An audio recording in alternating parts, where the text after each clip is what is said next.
Bonjour à toutes et à tous. Aujourd'hui, voyons comment utiliser le marketing mobile et la géolocalisation pour doper ses ventes.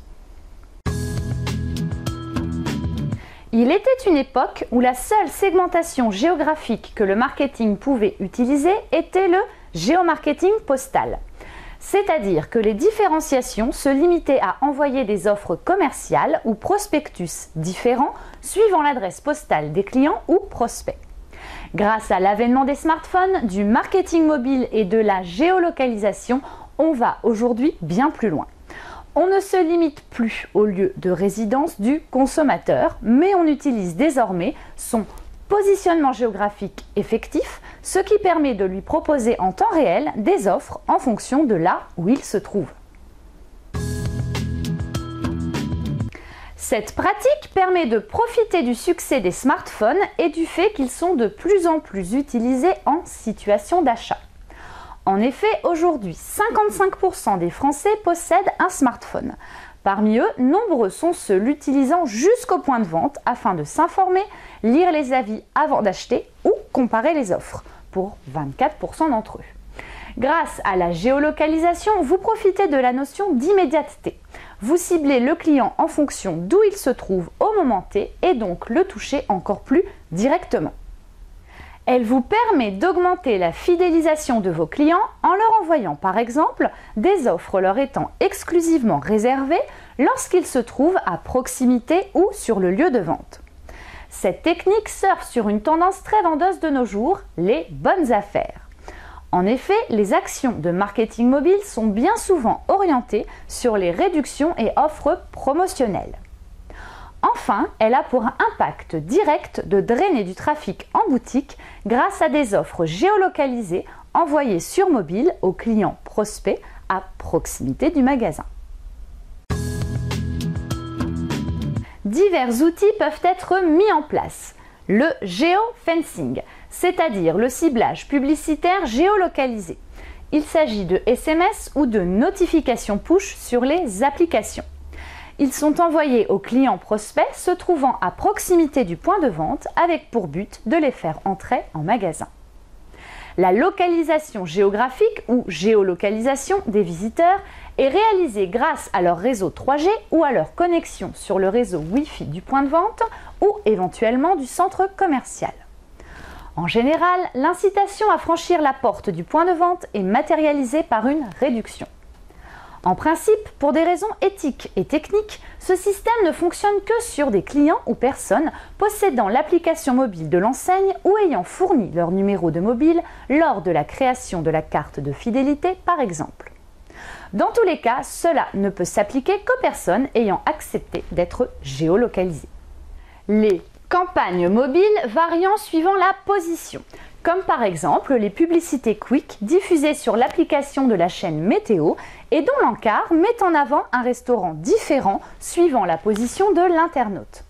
L'encart change donc au fur et à mesure que l'internaute se déplace, de sorte à avoir à chaque fois le restaurant le plus proche géographiquement. Des cartes de fidélité virtuelles. Gros avantage, les clients l'ont toujours sur eux via smartphone. Les applications de cartes de fidélité sont soit éditées par les enseignes en elles-mêmes et intègrent plusieurs fonctionnalités. La carte, les catalogues en ligne, les offres du moment, etc. Soit elles sont insérées dans une application porte-carte regroupant les cartes de fidélité de toutes les enseignes du même centre commercial, par exemple, avec en bonus le plan interactif du centre, les promotions par boutique, les événements, etc., etc. Des réseaux sociaux basés sur la géolocalisation où les centres commerciaux ou points de vente peuvent être identifiés. Par exemple, en tant que point de rendez-vous ou comme lieu visité. Ce soir, rendez-vous au Starbucks du boulevard Saint-Michel. Ou bien, Émilie s'est rendue aujourd'hui au printemps boulevard Haussmann. En faisant des centres commerciaux des lieux de rencontre ou des lieux à visiter, cela permet d'y drainer du trafic.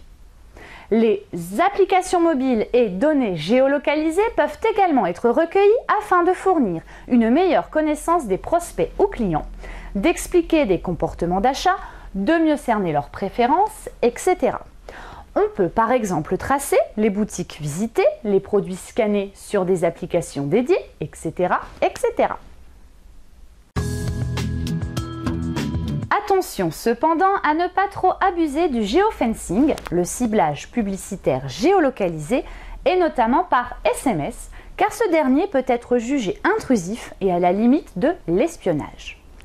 Pour que ce type de marketing mobile fonctionne, il est indispensable que l'usager ait autorisé la géolocalisation sur son appareil.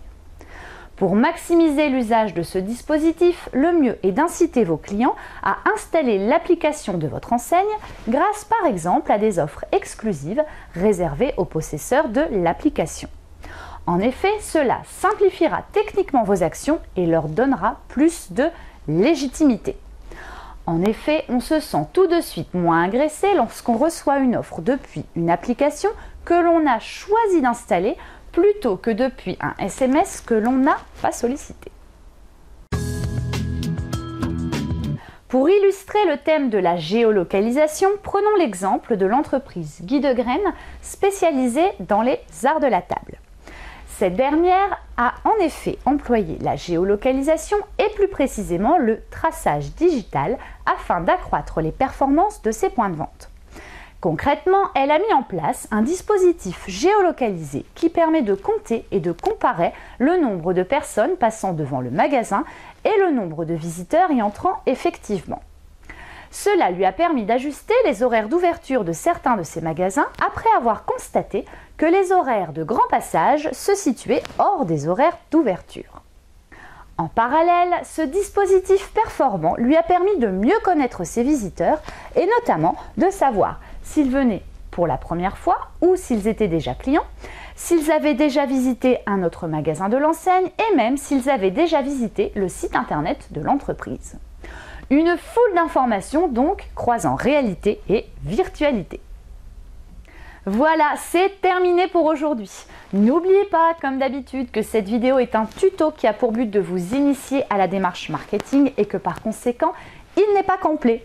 Donc, n'hésitez pas à poser vos questions en commentaire sous la vidéo ou pour toute prestation marketing, à nous contacter directement. À jeudi prochain!